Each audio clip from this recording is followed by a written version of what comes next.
My name is Emily Carter, and I work as a receptionist at a busy law firm in downtown Chicago.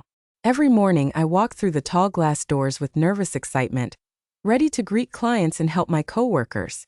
My job should bring me joy, but as I look around I see fake smiles everywhere. No one seems happy.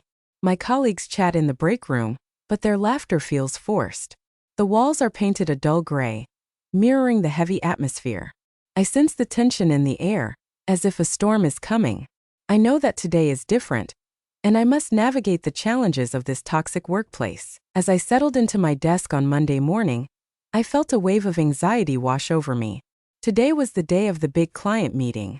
My manager, Mr. Jenkins, had called me into his office last week and asked me to prepare a presentation for his new clients. I had practiced the slides countless times, but now as I stared at the bright screen, my palms began to sweat. What if I stumbled over my words? What if I forgot something important? Just then Sarah, my coworker, walked past me. She gave me a quick nod but didn't stop to chat. I could see the stress in her eyes. We were all feeling the strain of the firm. I wondered if Sarah felt as overwhelmed as I did. I shook my head to clear my mind and focused on the task at hand. I took a deep breath and whispered to myself, "You can do this." But even my own words felt weak. Mr. Jenkins was a tough boss. He expected a lot from me, and I wanted to impress him. As I was reviewing my notes, I heard him call for me from his office. My heart raced and I hurried in. He was pointing at the slides I made, his brow furrowed in concern. "Emily," he said sharply, "these numbers don't match the ones from last month. Can you explain this?" Panic filled my chest. I thought I had it right," I stammered. "I'll check again." My mind raced as I left his office. What if I had mixed up the files? What if this mistake would ruin the meeting? I felt my head spin as self-doubt crept in, whispering that I was not good enough for this job. With every step, my breathing became more rapid. I wanted to call my best friend Lily to grip her ear and douse tears, but I couldn't. Instead, I opened my email and rewrote the figures on the slide, praying they would be accurate this time. My fingers shook as I typed, and I had to remind myself to slow down.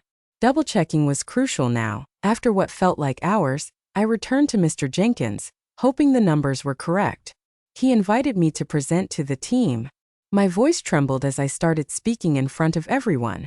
I glanced at the clock, wishing it would suddenly be lunchtime so I could escape. The room was filled with faces, some friendly, others hard to read. I noticed Sarah watching me closely, almost cheering from her eyes. But halfway through my presentation, disaster struck. My computer froze and the screen went blank. Silence enveloped the room. My heart dropped. Give me a moment," I said, trying to hide my panic. I frantically clicked buttons, hoping to bring it back. My mind raced, thinking of how I could fix this, and every moment felt like a failure. As I fumbled with the tech, I caught Mr. Jenkins' gaze. He was tapping his fingers on the desk, and my heart sank even lower. "I'm so bad at this," a voice in my mind scolded.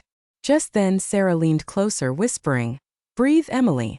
You got this." I took a deep breath and told myself that mistakes are a part of learning.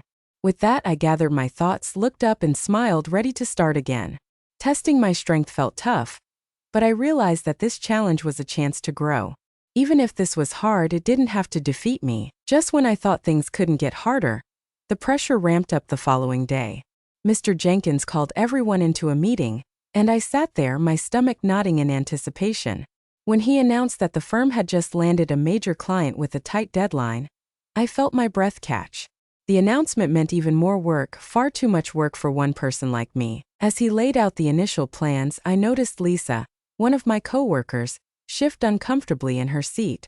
She always looks so put together, but today her anxiety was clear. "Does this mean extra reports will be pushed onto us?" she asked, her voice trembling. Others echoed her concerns. While people nodded in agreement, I thought about my own struggles just getting through my presentation yesterday. How would I manage more work with a timeline bearing down on me? Mr. Jenkins assured us that teamwork would pull us through this. However, he also made it clear that he would expect each of us to be responsible for our part. When he glanced my way, I couldn't help but feel a wave of apprehension. I knew I'd have to deal with not only my own tasks, but also coordinate with the others as we scrambled to meet the client's needs. As the day wore on, I attempted to stay focused, but frustration bubbled inside me like an overfilled pot on the stove. I glanced at my to-do list, nearly exploding with tasks. A barrage of emails flooded my inbox, each marked urgent. I stared at my desk where papers piled up like an avalanche about to fall. The weight of it all felt suffocating. To make matters worse, I sensed that Rachel, another coworker, was starting to pull away from the group. Instead of collaborating with us, she became icy and short in her responses. I could feel a growing distance between us. She snapped at me when I asked her for updates on projects we were supposed to tackle together. "I'm busy, Emily. Can't you see that?" She rolled her eyes, and the air between us felt thick with tension. My chest tightened as I replayed her words over and over in my head. Did I not deserve a little help just because I was less experienced? During the lunch break, I trudged to the break room, tired and overwhelmed. I grabbed a very unappetizing sandwich and tried to chew slowly, though my mind was racing. My reliable energy seemed to dwindle as I heard snippets of conversations around me. Some people laughed, but I couldn't find joy in their voices. I needed to make a change. I couldn't let the chaos destroy my spirit. Pushing the uneaten food away, I decided to step outside for fresh air. As I took in the cool breeze, I remembered Sarah's encouragement during my last presentation. Maybe, just maybe, I could reach out to Rachel. I could offer to help ease some of her workload, and possibly change our dynamic for the better. Returning to my desk, I felt a flicker of determination. Sure, I had my own struggles, but working together could lighten our burdens. I knew I could choose a different approach. Instead of letting the increasing pressures weigh me down, I realized that seeking help and building bridges might just lead to growth. I would go back to Rachel, ready to show empathy and understanding. It was time to redefine my way of leading in this hectic environment. The days dragged on, and with each passing hour, the pressure at work continued to build. Now the deadline was racing closer, and every moment felt more critical. I could feel my heart hammering in my chest, and my fingers trembled over the keyboard. I was drowning in a sea of reports, meetings, and rising expectations. Just when I thought I had it all figured out, everything began to crumble. On Friday morning, as I double-checked a vital report due by the end of the day, I saw an email pop up from Mr. Jenkins.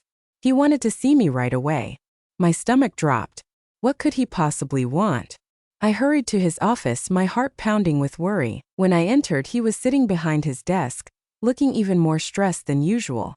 "Emily, I need to talk to you about the meeting with our new client this afternoon," he said, his voice tense. "You're going to lead it, let it?" I felt frozen on the spot. This couldn't be happening. My mind raced with all the mistakes I had made recently. "But I thought, there's no time for anyone else to prepare," he said, cutting me off. "You have the experience. Just do your best." He didn't seem to notice my shaking hands, but I noticed his lack of patience. Tension coiled in my chest. I wanted to protest, to say that I wouldn't be good enough and that I didn't feel ready. But something inside me hesitated. As I stood there, I realized that this was a moment that could define my career. True, I could drown in my fears, or I could swim bravely against the tide. I stepped back and took a deep breath. "Okay, Mr. Jenkins. I will lead the meeting. But can you give me a few minutes to prepare?" This was my chance, and I needed to grab it with both hands. He nodded curtly before returning to his work. I raced back to my desk, my heart thumping louder than ever. I scanned through my notes, focusing on key points I wanted to share. The room around me felt blurry. The noise of my coworkers faded into a dull hum. A wave of worry washed over me again.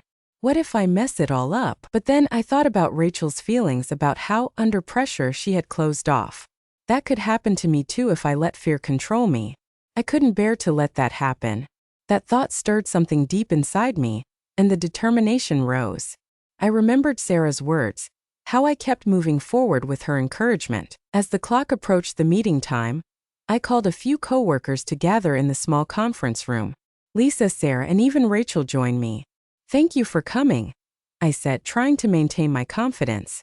"I want us to work together in this meeting.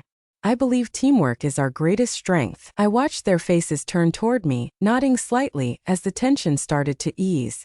For the first time that week, I felt a sense of unity. We spent the next few minutes discussing strategy together, supporting each other's ideas. My nervousness turned into excitement, and as the door swung open and clients entered, I felt ready, like a blossoming flower under the sun. This was the turning point for me. No longer would I let self-doubt paralyze my actions. I stood tall and proud, ready to embrace this crucial moment as not just my challenge, but our challenge together. As I stood at the front of the conference room, I felt my heart racing, a mix of excitement and dread gnawing at my nerves. My coworkers were seated around the table, and the clients sat across from us, their expressions serious and expectant. I took a deep breath and remembered the team we had formed just moments ago. This wasn't just about me. It was about all of us. Good afternoon, everyone. Thank you for being here. I began, my voice a bit shaky, but I forced myself to smile. Today we have an exciting project to discuss with you, and I'm eager for us to work together. The clients nodded, but I could see the weight of their expectations hanging thick in the air. I pushed through the initial fear and explained our approach to the project, relying on the notes we had created not long before. As I spoke, I noticed my coworkers reacting positively. Lisa was scanning the client's expressions, ready to chime in with her expertise. Sarah nodded encouragingly at me. They believed in me, and that made a significant difference. It fueled my confidence, and I felt the tension inside me start to lift. After delivering the initial points, I invited questions. To my surprise, the clients had very few. Instead, they began to discuss their own ideas. The atmosphere shifted. I smiled, realizing that this spirit of collaboration was palpable. Our energy combined sparked creativity. I encouraged Rachel to share her thoughts, and she spoke with clarity and insight. I could feel the room's energy grow. We were becoming a cohesive unit, working together flawlessly. The meeting moved forward with exciting dialogue and plenty of smiles. At that moment, my earlier worries faded. I felt the weight of doubt slew off my shoulders, replaced by a budding sense of respect from both my clients and colleagues. Seeing them respond so well to our teamwork lit a fire within me. Then came the moment that solidified everything. One client, Mr. Thomas, spoke up. "Emily, I have to say that your approach stands out. You really understand our needs and have communicated your ideas clearly. We feel confident in working with your team." My heart swelled. I hadn't been alone in this outcome. My choice to invite team collaboration had transformed a potential disaster into a triumph. After the meeting, as we stepped out of the conference room, I felt an outpouring of gratitude wash over me. My coworkers were hugging one another, soaking in the positive reactions from the clients. Sarah turned to me with sparkles in her eyes. "You nailed it, Emily. You were wonderful. I knew you could do it." I smiled back, realizing the journey had taught me an invaluable lesson. Teamwork truly matters, and believing in one another can create something powerful. I felt strong and capable in a way I hadn't expected just a few days ago. In that moment of sharing the triumph with others, I discovered that my initial fear had been just a stepping stone to a deeper understanding of not only my role, but also the bond we built as a team. Back in our office, Mr. Jenkins called everyone for a quick meeting. "I'm proud of each of you. Emily, you took the lead and demonstrated excellent leadership skills. From this challenge, we've learned we are stronger together." Hearing his words settled another layer of determination within me. I might have entered the room unsure, but I walked out feeling not only respected but validated, having discovered the power of collaboration. This was not simply a job for me anymore. It was a chance to thrive collectively. As the days passed after the meeting, things at work began to shift. The atmosphere became lighter, and even Rachel seemed to soften her demeanor. I found myself spending more time with coworkers during breaks, sharing jokes and encouragement. The experience of leading that meeting had opened my eyes to a new understanding of my place within the team. One afternoon, I found a quiet corner in the break room and settled down with a cup of coffee. I couldn't help but reflect on the meeting. The way my anxiety transformed into confidence was still fresh in my mind. As I sipped my coffee, Sarah walked in, her usual bright smile lighting up the room. She plopped down next to me, a spark of energy in her eyes. "You looked amazing in the meeting, Emily," she said. "You really took charge, and the clients responded to you." Her enthusiasm warmed my heart. "Thanks, Sarah," I replied, feeling a sense of pride bubbling inside me. It's funny how I thought I was going to crash and burn. But once I started collaborating with everyone, it all came together. I realized I wasn't alone. "You found your voice," she encouraged, leaning closer. "It's clear you were meant to lead, even if it didn't feel that way at first." Everyone has their strengths, and building on those together is what makes us a great team. There it was, the truth that rippled through my thoughts. I had been so consumed with self-doubt that I forgot the power of support within our team. The journey from anxiety to confidence stemmed from our ability to work together. I had learned that leading doesn't mean doing everything alone. It means bringing people together for a common goal. Do you really think that? I asked, looking into Sarah's encouraging face. Absolutely, she exclaimed. You helped create the foundation for open communication and collaboration. That spirit is what leads to success. That afternoon, I decided to speak with Mr. Jenkins to share my thoughts. I found him in his office, looking over paperwork with a focused brow. Mr. Jenkins, do you have a moment? I asked, tapping lightly on the door. Of course, Emily. Come in, he said, looking up with a welcoming smile. I took a seat across from him. I wanted to talk about the meeting and what I learned from it. I realized how important it is to utilize our whole team. When we worked together, everything clicked. I feel like I grew a lot, but it wouldn't have worked without everyone's support. He nodded, his eyes lighting up. That's the spirit, Emily.